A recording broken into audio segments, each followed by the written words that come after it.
Ricki Lake's return to television comes at a time when daytime TV audiences are ready for something new. I'm coming back to daytime TV! Ricki's perspective has changed because, in a sense, she's grown up with the viewers who are ready to join her now for a whole new talk show experience. Hi, Ricki. I love you. Thank you so much for this show. Just like the rest of her generation, Ricki has faced challenges in both her personal and her professional life. I've changed a lot since I was doing my old show. Gone through divorce and reinventing myself and losing a ton of weight. Just as I've evolved and grown a lot. She's worked at being a single parent. I'm that mother. I'm that every woman. I'm trying to figure out how to raise a 14-year-old and deal with a blended family. She's fallen in love and recently remarried. Ultimately, we decided to make it just about the two of us and our 2 dogs. And now she's coming back to daytime TV. Thank you, everybody! Everything from the placement of the cameras to the design of the set itself have been planned out to let Ricki involve her studio audience into each segment. Ricki's all about people, so everybody in the audience, they are part of the show. So she's not just going to be sitting there up there on the couch. She's going to be running around. She's going to be talking to people because, you know, we say she's your girlfriend. She really is. Okay, now you're due any day in about 4 weeks' time? I think my water just broke. No. Oh my gosh. Okay. Do you know how happy that would make me? I could be your doula. And we have Suzanne Gilbert-Lentz here, one of the best OBs, so you'd be in good hands if that happens. I know. All right? Don't miss out. It just feels really, really good to be back. Join the conversation today. And on September 6th, you're invited to join our next live production meeting at ustream.tv/Ricki Lake. All right, you guys, thank you so much for joining us. The Ricki Lake Show. Television has never been this social. Be more, one of my favorite cities. I'm back. Watch the Ricki Lake Show, weekdays at 4 on the CW Baltimore. Let's go down the ocean, hon. Why are so many pregnant women feeling depressed? When we first found out, I told him, can we give this baby up for adoption? Learn the hidden dangers of prepartum depression. Depression itself can cause problems for the baby. What every woman needs to know about weight loss after 30. Your fat starts shifting from your butt to your gut. And how to drop those unwanted pounds. Deal with the 3 S's, sugar, stress, and sleep. An all-new Ricki starts now.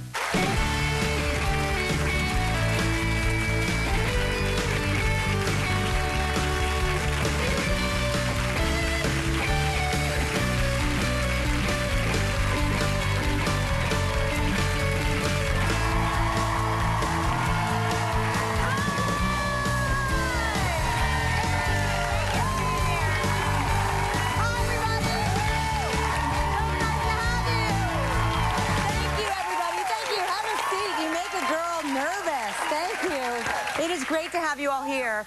Now, most of us have heard of postpartum depression. Am I right? Any of you suffer from postpartum? I'm sure many, many of you have. Well, fewer know about prepartum depression. In fact, almost 70% of pregnant women today feel some sort of depression during pregnancy, and of those, 12% suffer from major depression. My first guest, Kelsey, wonders if she is one of those women, and her husband, Brendan, is very worried. We gave her a video camera to record her feelings. Let's take a look where it all began. Brendan and I met my junior year of high school. Brendan was in a band. I was like, she's younger than me, and pretty much thought, okay, this is trouble. I loved him, and I wanted to start being grown up. I knew I always wanted a family, but I was on the pill when I found out we're pregnant. I was only 22, and we just got married after that. To learn something so new and not being just us. Natalie's my everything. Found out we were pregnant in January. I am super scared to have the second baby. Being pregnant is not fun. Hormonal, like, so disagreeable.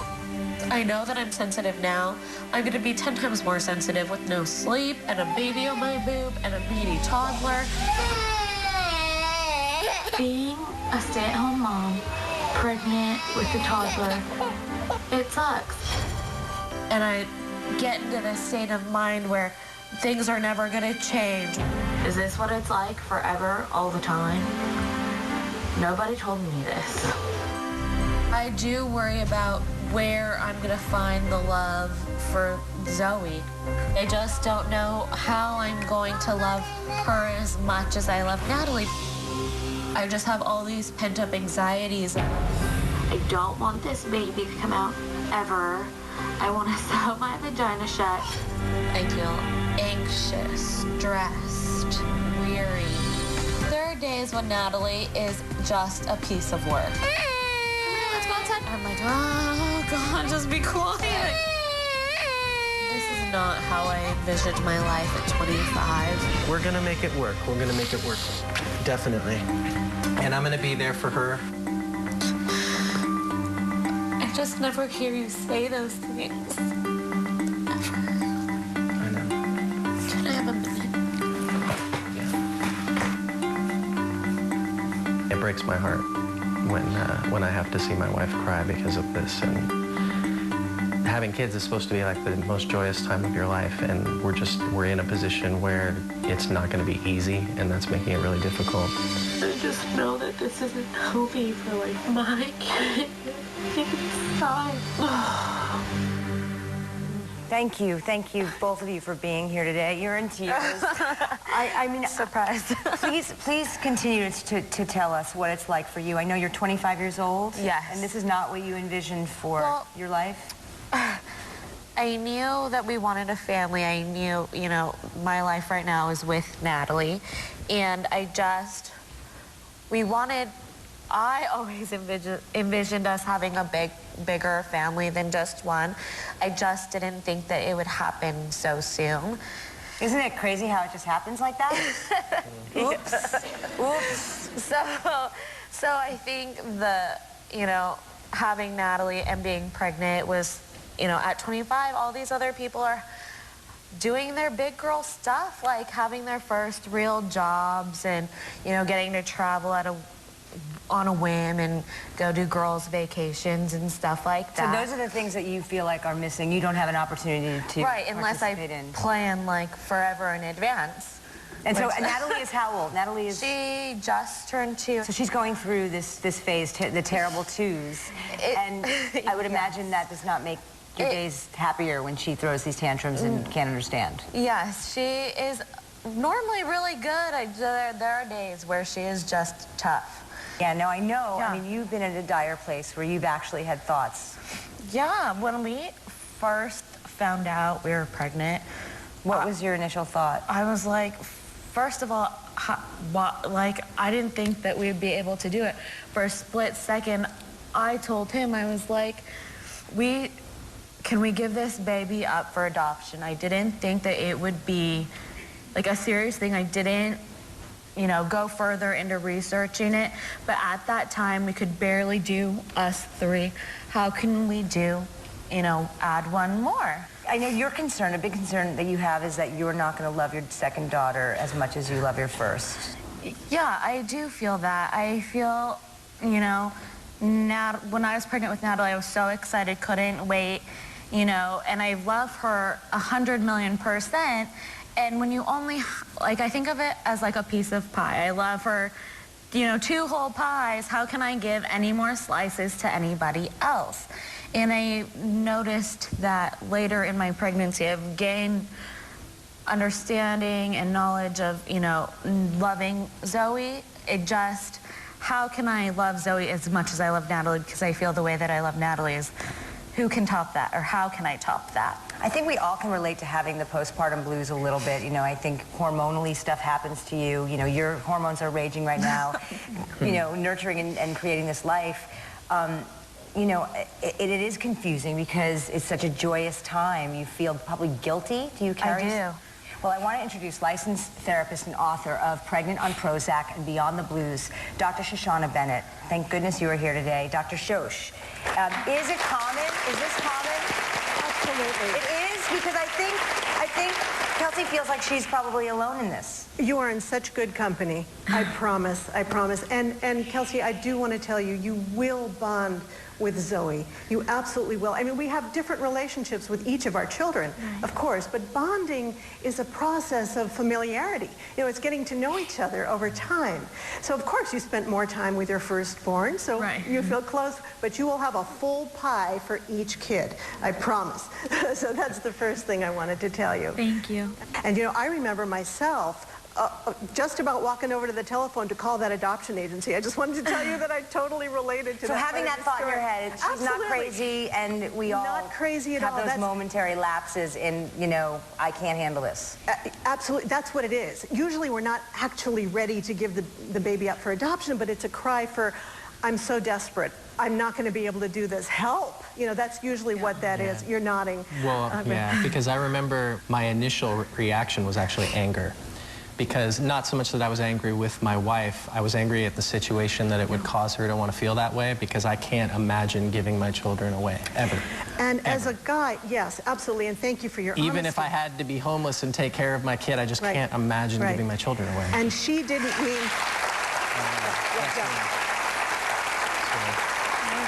Well, we're going to have more advice for you, Dr. Stroess. We're going to continue talking to you. We're going to take a quick break. When we come back, we're going to learn the difference between prepartum blues and depression. Don't go away. We'll be back.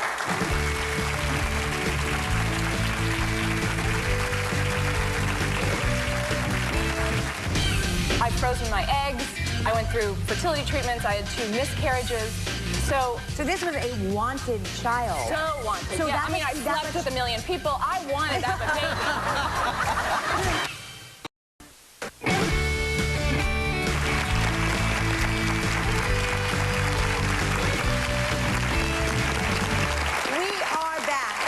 About prepartum blues. Dr. Stroess, I mean, I really feel for this couple because I can tell that Brendan cares about her. What can he do to help his wife in this situation? Certainly, he can find good help for her and let her know this is temporary. Well, Kelsey, I know you run like a mommy group, right? So you're surrounded by mommies everywhere. Does that help you or does that hurt the situation? I think it helps. There are a few moms that have 2 kids.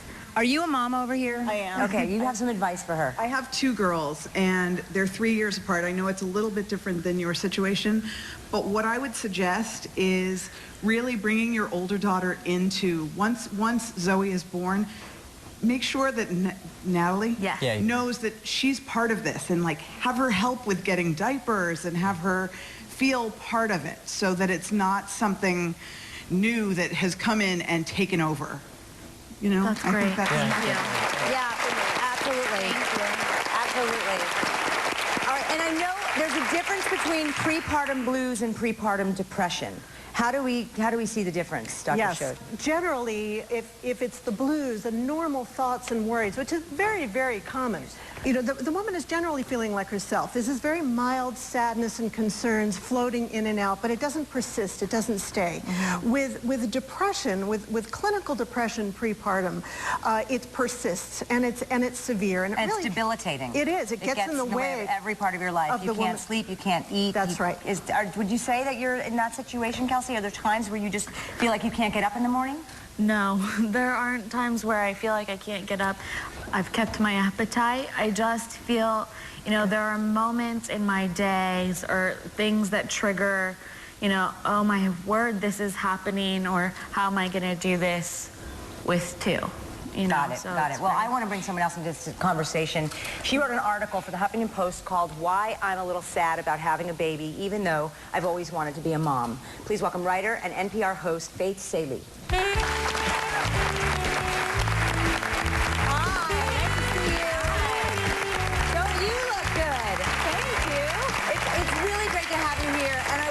Before I talk to you, I want to just read a little bit from your Huffington Post blog, which I thought was so smart and so well written. I'm blue because I'm scared about how utterly my life will change, and I'm sad about saying goodbye to my soon-to-be old life. Not in a cynical way that smug parents warn, say goodbye to your life, as in say sayonara to sleep and spontaneity and romance and a perky rack. Well, at least you have the priorities straight, don't you? So you're a new mom. Congratulations. You have a 2-month-old. Yes, thank you. A little boy. Even hearing you say that, it's so crazy. Oh! What's his name?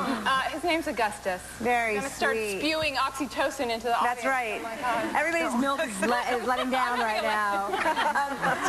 So can you relate to what Kelsey is saying? Absolutely. What's so interesting, you're a lot younger than I am. I'm 41. I waited a long time to have a baby. Not necessarily by choice. It just took that long to meet the person who was supposed to be the father of my kid. And so I feel like I've spent 2 decades creating a life that I really love, with a career I love, and meeting the man I love.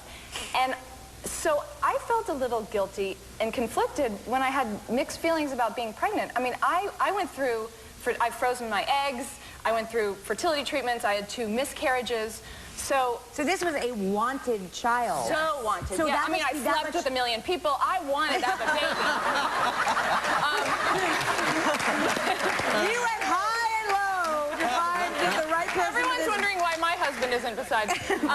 So that must be that much more confusing for you. Yes, and I see friends my age who are trying hard to have kids, and so when I felt nuanced, complicated feelings about giving birth, I thought, what's wrong with me? I've always wanted to be a mother, but as it approached, I thought, oh my God, I was terrified of sleep deprivation. And I slept about 12 hours a day during my pregnancy. I really did. And I would lie in bed and think, if I'm this tired now, how am I ever, I would cry to my husband and say, how am I ever going to be a mother? And I know your baby shower, you didn't want to open the gifts. I didn't want to open the gifts on my baby shower. I didn't want to, that nesting instinct, I didn't want to create a baby's room. Now that might have to do with the fact that I live in Manhattan, we only have 2 bedrooms. So it's like, right. No, there's no guest room.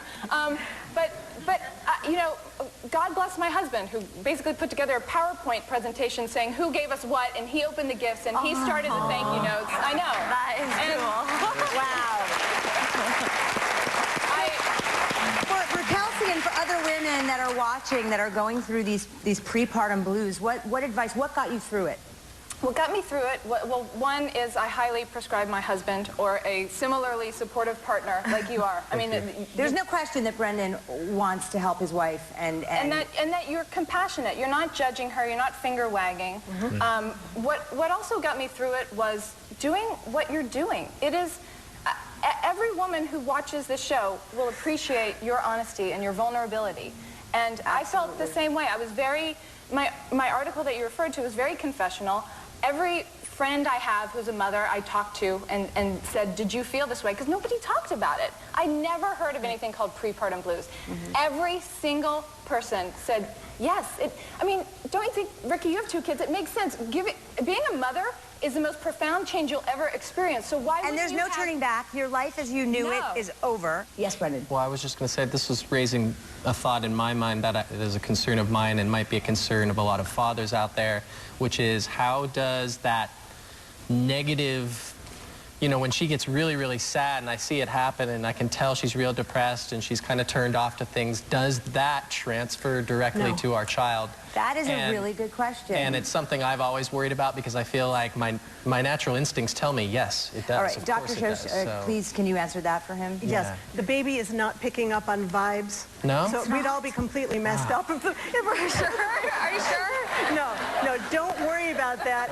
And Kelsey, I don't want you to worry because that's going to get you in a negative spin cycle even more. You're going to worry about worrying. And that was a big concern of mine because he was like, your vibe is going to, and I'm like, oh my gosh, great. No, baby's so that's a myth. No, I mean, if it's clinical depression we're talking about or severe anxiety, no, that can change the uterine environment and actually harm a growing baby. But vibes, no. But we do want her to be as stress-free as possible. We want her taking care of herself and eating right and getting the support she needs around her. We're going to take a quick break. We're going to continue talking to you, Faith. And Dr. Shosh has offered, by the way, 6 months of care for you guys, aftercare.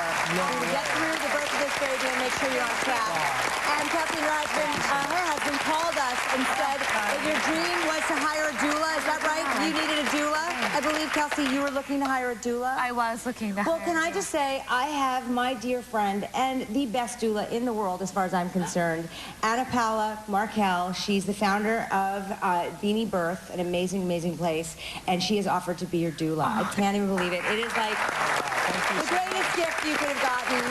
Thank you, Anna Paula. We're going to talk to you in a little bit. When we come back, we're going to meet a woman who is depressed about all the changes her body is going through. Don't go away. We'll be back.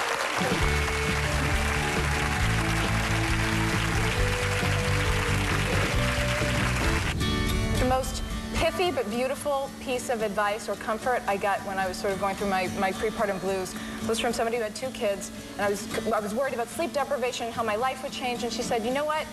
The days are long, but the years are short. And I'm sure anybody who's a mother knows that. Think you'd be a good guest on the show? Go to therickilakeshow.com and click Be on the Show. We want to hear your story.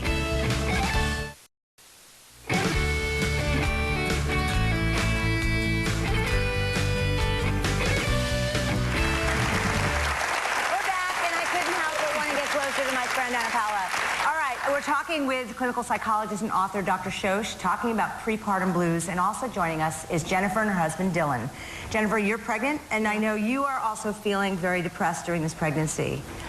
Yeah, no, I'm feeling really down about myself, and I have a daughter. She's going to be 2 in October, and it's been so different because I was so excited with her. Everything was great. I felt great about myself. I really embraced pregnancy, and then this time around, it's like, to be honest, I don't even feel pregnant. I just feel fat, and so it's like, you know, everyone's like, you look great, and I'm like, yeah, well, that doesn't make my maternity pants fit, so. I mean, you're a beautiful woman. Is it about your body and how you're feeling about your body, or more so that you're feeling nervous and depressed about having another child? I'm not sure I feel nervous or depressed about having another child. I mean, I am excited, not as excited as the first time, but my body, it took me a long time to lose my baby weight the first time, and it was like, as soon as I did, bam, I was pregnant.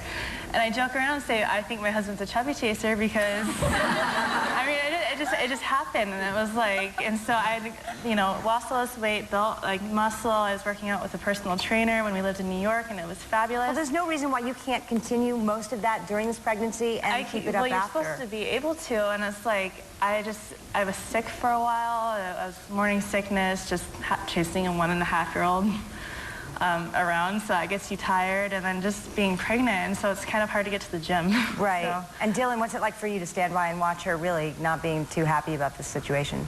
It makes me feel sad, because what is a husband's role except to make your wife feel fantastic and great? And I think she's gorgeous, and I mean, anybody can attest, she's beautiful. Even now, how she feels, like, it doesn't matter to me. I think she's gorgeous, but I can't help it, so it upsets me and causes stress in my life, too. And how much of it is hormones, Dr. Shosh? I mean, is some of this typical? Absolutely. What's going on in her body? This is about one of the most common things that I hear from my pregnant clients. Absolutely. Absolutely. Would you like to feel better about yourself? Oh, yeah. Okay, so you can't use the F fat word ever again. Even if you pass the mirror, you can't go, you know, you can't do any of that, okay? And if you catch yourself saying anything self-deprecating, putting yourself down, number one, you congratulate yourself for catching it, because you can't make any changes without awareness, right? Then you apologize to yourself, because if you just put down a friend, you'd also, you know, say, I'm sorry. So, sorry, self, I didn't deserve that.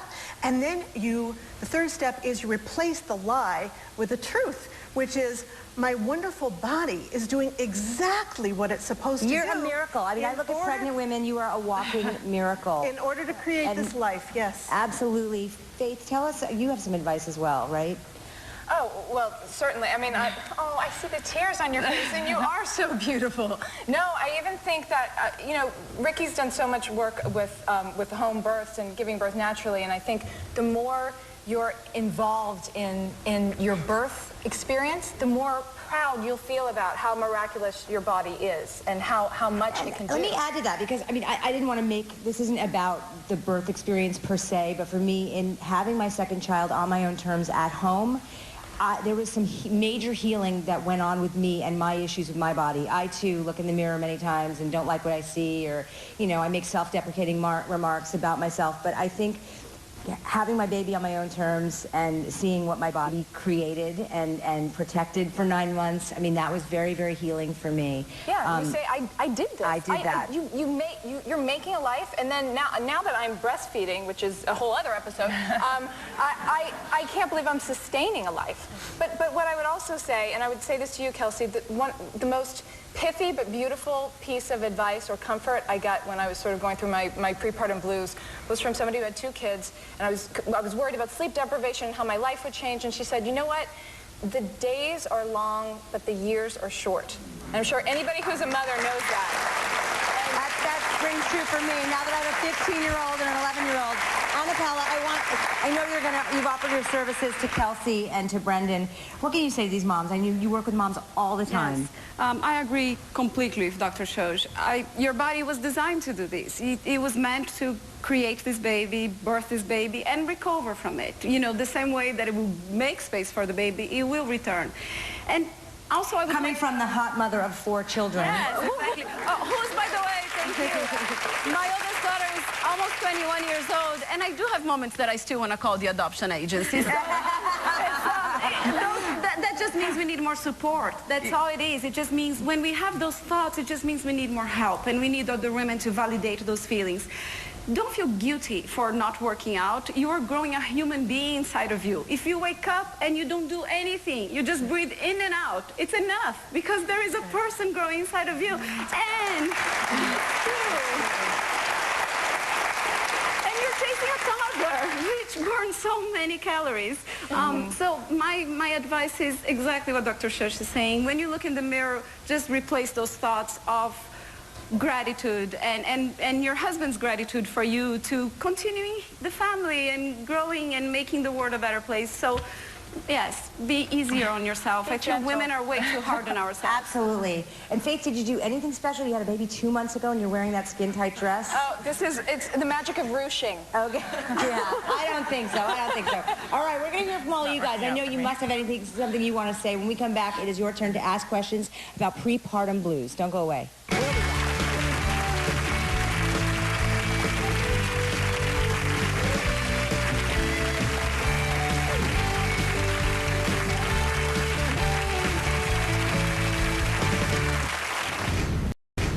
This is your first child? Yes. So also enjoy your sleep right now. Right. Really, your uninterrupted sleep. Yeah, absolutely. Every time I heard that. I know. Oh, God, I'm just a walking cliche. I'm sorry. Oh, Ricki, we love you. In Seattle, we're so excited to see you in Seattle. Welcome back. We're talking about prepartum blues. All right, Meredith. You're Meredith, and how far along are you? I'm 37 weeks. I couldn't help but notice that you're pregnant. Yeah, pretty apparent. All right, so you have a question for Dr. Shosh. Yes, Dr. Shosh, I really appreciate a lot of what you've said about the prepartum blues, and right now I'm feeling trapped in my body. What should I do? Trapped like you can't get out. Yeah. Your 3rd trimester. Yeah. So you're not comfortable? It's hard to get up out of bed? I've been able to move around pretty good, just I feel limited to what I can do, and I feel trapped. Yes, and that trapped feeling is incredibly common. So concentrate on what you can do, and look forward to what you will be able to do, okay? This is your first child? Yes. So also enjoy your sleep right now. Right. Really, your uninterrupted sleep. Yeah, absolutely. Every time I heard that. I know. Oh, God, I'm just a walking cliche. I'm sorry. Hey, Tara. Hi, stand on up. Aren't you cute? When are you due? October 2nd. All right, right with Kelsey. Okay, what's your question for Dr. Shosh? If I am feeling kind of down or depressed, is that something I should talk to my OBGYN about? You know, you certainly can, but just know that OBs are great surgeons. I mean, they're not trained in medical school to handle the emotional stuff for pregnancy. So you can certainly talk to the OB or another healthcare practitioner you trust, but hopefully you'll get a referral to a mental health professional, somebody who really specializes in the area, so you can get a really good wellness strategy to help you through the pregnancy. And a doula also is a great way to go if you're having I write about your birth. doulas. Doulas are fabulous. Doulas are invaluable, I think. Hi. I'm Marissa. Marissa, hi. What would you like to ask? Well, I'm pregnant too. I'm 4 months, but I can really relate to things that both Kelsey and Jennifer were feeling. I was just curious if it's okay to take antidepressants while you're pregnant, if it's safe. Listen to the grumbling. I mean, I know that's a controversial subject matter. I'll tell you, the most experienced doctors and researchers that focus just on this topic would say, if you truly need the antidepressant to be well, it is better to take it than suffer through and be depressed, because depression crosses the placenta. Depression itself can cause problems for the baby, not just the mom. So whether or not you need an antidepressant, you know, sometimes a natural wellness plan will do it, but if a woman really does need it, it's better to take it than to suffer. Well said. Also, in our audience today, we have one of our friends of Ricki, Sandy. She's our meetup group leader from the Manhattan Beach group. And Sandy, you have something you want to say to Kelsey. I do. Kelsey, I want to give you a warm welcome to our local Friends of Ricki meetup group. I know that you will enjoy the friendship and support and the fun that our group has. Yay! And a lot of you are moms. And we're in all different phases of motherhood. I'm like you. I'm a mom of 2 teenagers. We're old. We're old. Whole different ballgame. But also for anyone else that wants to find or create a local Friend of Ricki meetup group, just go to the Ricki Lake Show website and click on the meetup group. I couldn't have said that better myself. And it's been a ton of fun, so I recommend it. Well, I appreciate you welcoming Kelsey to our group. All right, with that, we'll be right back. Thank you.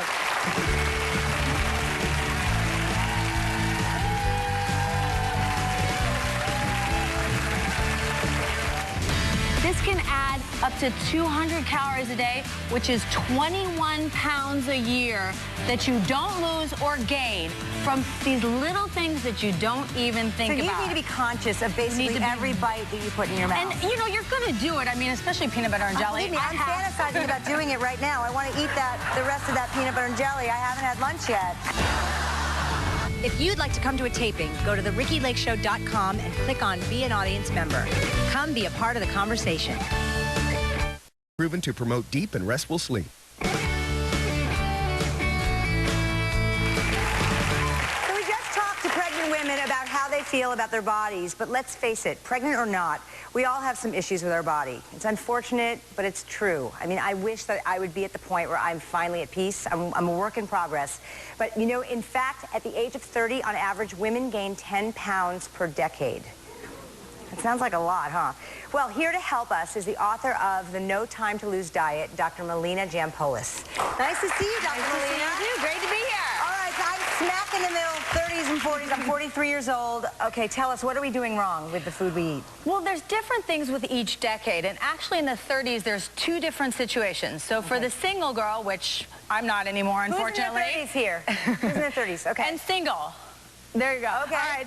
So for you guys out there, it's you're going out more, you're drinking more alcohol and more bar food, and this can really add. Happy hour is not our friend. It's very happy, but not for your waistline the next day. Okay, and you've actually spelled it out with calories. Absolutely. I mean, margaritas. How many times have you gone with the girls? I love a good margarita. 770 calories for these fishbowl size Just things. this? Chocolate martini. I love them too. I had a story in Chicago. 440 calories for this. Ouch. And you think, oh, I'll just have a glass of white wine. Well, the average restaurant serving is not the 4 to 5 ounces that it's supposed to be. It's more like 8 ounces with just 200 calories. You have 2 of those, that's 400 calories. That's a pound a week. I mean, this is a lot of calories. So what are you saying? The women in their 30s can't go out to happy hour? What can they eat? No, they have, well, we have some better options here, but let's talk quickly about the food, because that's another problem. Bar food, you go out right after work, you haven't had anything to eat. Yeah. You make choices like chicken tenders, 770 calories.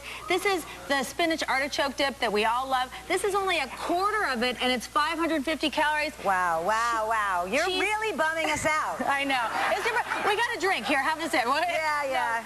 Cheese sticks, 840 calories. So really, you have to make better choices. Okay, so give us some good news here, Otherwise, we're never going to meet the man. We're going to eat too much, and they're not going to ever be. No. Okay. So the better soup, a glass of champagne is only 90 calories. Vodka soda, this is what I tell all my patients to drink. They think I'm a crazy doctor, but 90 calories. Again, vodka soda, you can get a flavored vodka if you want. And shrimp cocktail. I could drink that. That's my drink. Right. Mandarin vodka and club soda. Okay. Shrimp cocktail, this is only 120 calories. They don't have this at every bar, or eat before you go. Have like a bag of nuts in your car, something to absorb the alcohol so you do a lot less damage. Okay, so this is single girl in her 30s. All right. When you have the kid, it's a whole different ball. This is mom in her 30s, and I'm mom in her 40s, so it's a little different. Who's mom in their 30s? Yes? Okay. Okay, so you can relate to this. It's finishing your kid's plate. All those little things, a quarter of a peanut butter and jelly sandwich, the macaroni and cheese that they didn't finish, the Cheerios that you're nibbling on because you haven't had lunch yet. This can add up to 200 calories a day, which is 21 pounds a year that you don't lose or gain from these little things that you don't even think about. So you need to be conscious of basically every bite that you put in your mouth. And, you know, you're going to do it. I mean, especially peanut butter and jelly. Believe me, I'm fantasizing about doing it right now. I want to eat the rest of that peanut butter and jelly. I haven't had lunch yet. Yeah. But you just have to factor it in. And also, you have to be, don't ever let yourself get too hungry. So you're nibbling on this because you're hungry. So just like you pack your kid's diaper bag, you never leave the house without a snack for your kid. Do the same thing for yourself. And these are healthier options. These are healthier Yogurt, options. a pear. Portion-controlled nuts, an energy bar, string cheese, fruit, a pear, Greek yogurt, really high in protein. You want some protein and healthy fat so you're not famished, so you're less likely to be nibbling all day on your kid's stuff. That's all well and good, but this looks a lot better than that. I know. I totally agree. I'm with you. Okay. In our 40s. In our 40s. This is me too. So hormones start to go haywire. And we're under a tremendous amount of stress. We all have to be super women, right? And what happens is that your fat starts shifting from your butt to your gut. And it starts so it starts getting to be this belly fat because of the hormonal changes. You don't. I just sucked it in a little. I think it has shifted. I think post Dancing with the Stars, I think it's gone the other direction. I'm wearing Spanx and I sucked it in. You are? Okay. But because you don't metabolize carbohydrates as efficiently, the weight starts shifting here. A lot of my patients tell me. So it's really important to cut back on these not healthy carbs, the high sugar refined carbs like white rice, the pretzels, even though they're fat-free, the fat-free cookies, the fat-free crackers. You're saying just say no. Well, I never say just say no. I'm not, cut back significantly and replace them with the healthier carbs. Whole grains, quinoa is a power grain, whole wheat pasta, brown rice, fruits and vegetables are one of the healthiest carbs. So a lot more of these guys and these in moderation, if ever. Okay, and what's this? Now, you got to do it for the 50s. Anybody in their 50s here? Come on, be proud. Looking good, wear it well. You guys all look great, my God. I'm right behind you. Awesome. Okay, so in your 50s, unfortunately, you start getting a lot more of this. What is that? This is 5 pounds of fat. Ooh, let me feel. And yeah, it seems like it's more than that, right? I mean, yeah, it does feel heavier than 5 pounds. Here, catch. So unfortunately, we get more of this and a lot less of this, which is muscle, which is what preserves your metabolism and keeps you strong and prevents you from falling. So it's really important, if you don't already do it in your 50s, to do a strength training program. To add that, we all are cardio addicts in our 30s and 40s. You need to have resistance training, build the muscle, and you need to eat adequate amounts of lean protein. That's a big slab of salmon. But salmon is a great source of protein, right? The omega-3s. I know my stuff. I know my stuff. That's pretty good. All right, we're going to take a quick break. We'll have more with Dr. Molina when we get back, and we'll answer some questions. Don't go away.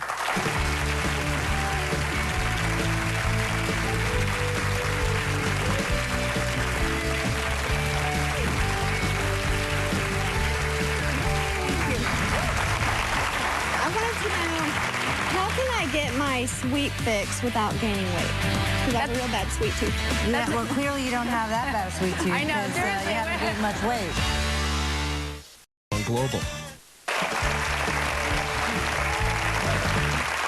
We're talking about how the older we get, the more weight we gain. How depressing. Where's Tiffany? Tiffany, you have a question for Dr. Molina. Hi, Ricki. Welcome back. Thank you. It's good to be back. Yeah. My question is, I went from regular soda to diet soda, but now I drink 3 to 4 cans of diet soda, but my weight is staying the same. Yeah. Oh, that's a really good question. That is a really good question, and I get that all the time. And there's some really new research that shows that artificial sweeteners, like in diet soda, can actually increase your cravings in sugar and make you overeat the rest of the day. So I really recommend, particularly since you're having 3 or 4 cans a day, that you cut back, because you could be tricking your body into actually eating and craving more food. So it's really hard. I mean, it's like a drug, those sodas. It is. And I'll be totally honest with you. I drink Diet Coke on occasion. I had one in the dressing room today. In moderation, it's okay. And try not to drink them on an empty stomach. If you have them with a meal, your body is less likely to be confused by the fact that it's not getting calories, even though it's tasting sweet. All right. Quick question. First of all, you look fabulous. Thank you. Thank you. I wanted to know, how can I get my sweet fix without gaining weight? because I have a real bad sweet tooth. Yeah, well, clearly you don't have that bad a sweet tooth. I know, because, seriously. you haven't gained much weight. Maybe you need to eat a little bit more. No, you know, that's a really good question, too, because I don't believe in total deprivation. And a lot of these experts who say, oh, just have a piece of fruit. I personally can't do that when I'm craving something sweet. So I say, don't eat around your cravings. Don't try to avoid sweets and eat everything else because you'll end up overeating. Build in portion control whenever you can so you're not eating out of the big thing of ice cream. You're serving yourself a bowl and having it separate. And also keep sweets out of sight because research shows that if you see them, you crave them. So have them high up in the cabinet. Out of your house. Don't even have them in your house. Well, you know, yeah, or have them. I'm good. That's what I do, you guys. It's like gone. My kids can't find a damn snack. Yeah. But, all right, I want to go to this question we got from our Friends of Ricki Facebook page. 40-year-old Angela recently gained 45 pounds. She says, I don't know what to do since I haven't changed my diet in any way. Not sure what the hormones are doing. Dr. Molina, any advice for her? Well, she's in her early 40s, so the hormones probably aren't going too crazy yet. It's probably more likely the stress hormone. So first of all, a lot of my patients, when they say I'm not doing anything differently, they are. So first and foremost, keep a food journal. That is the single most important thing you can do to really identify whether there are some small things that could be adding up. And then I say to deal with the 3 S's that really women have in their 40s, which is sugar, stress, and sleep. If you can cut back the sugar, try to control the stress. I know it's not easy. I have a 2-year-old. And sleep better. Get into better habits, maybe less of this before bed. It makes a big difference. All right, great advice. Thank you so much. We have some giveaways, by the way. I love giveaways. You guys know and love Curbs Gym, right? Well, the Curbs friends back there, everyone is getting a 2-week membership to Curbs. And it's for you and for a friend. And also, everyone in our audience is getting a copy of Dr. Molina's book, The No Time to Lose Diet. Thank you so much. If you'd like to meet and start your own meetup group about weight loss or any other topic, go to therickilakeshow.com and look for the meetup. We'll be right back.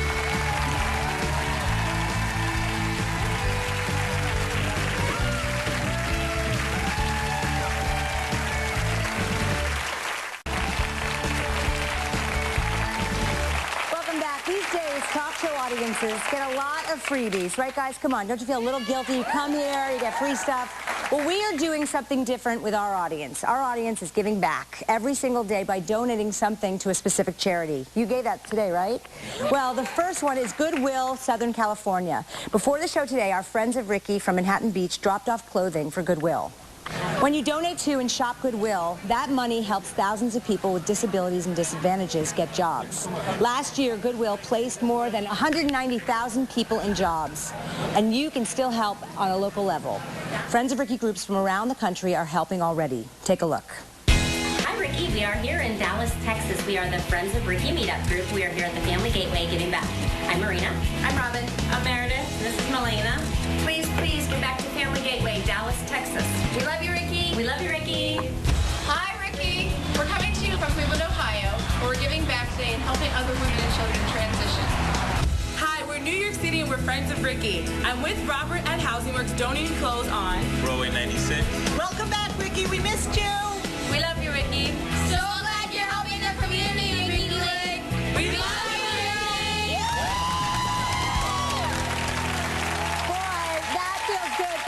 Thank you so much.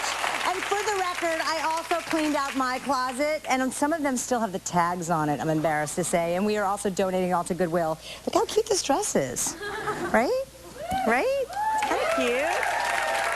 So for more information, check out our website, therickilakeshow.com. Thank you so much for joining us today. It was a great hour. I hope you enjoyed it, and I hope to see you next time. Thank you. Bye-bye.